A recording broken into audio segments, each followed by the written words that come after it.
میرے نبی پاک صلی اللہ تعالی علیہ وسلم نے فرمایا شعبان میرا مہینہ ہے، رمضان میرے رب کا مہینہ ہے۔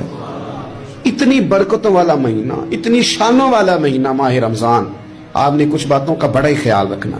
ایک تو آپ نے کوشش کرنی ہے نمازیں ذوق کے ساتھ پڑھی جائیں، یعنی ایک ہے کہ اوہ ٹانگیں نہیں اٹھ رہی اب تراویح کا ٹائم، نہ اس میں کجی ہے، اس میں تھوڑا سا نا ذوق کی کمزوری ہے۔ اٹھنا ہے تو شوق سے اٹھنا ہے، بھاگ کے اٹھنا ہے۔ ذوق کی کمزوری ہے، اٹھنا ہے تو شوق سے اٹھنا ہے، بھاگ کے اٹھنا ہے۔ آپ نے مسجد کے ساتھ دلچسپی پیدا کرنی ہے، کوشش کرنی ہے مسجد کی صفائی بھی رمضان میں ہمارے ہی سے ہی آئے۔ اپنے علاقوں کی مساجد کی صفائی، نماز شوق سے پڑھنی ہے، شوق سے۔ آپ نے رمضان المبارک میں کوشش کرنی ہے کہ آپ یہ کہیں کہ زیادہ سے زیادہ میں نہ دوسروں کو نواز سکوں، میں نہ چپکے سے پہنچوں کسی غریب تک، خود سے جاؤں اور رمضان سے پہلے جاؤں۔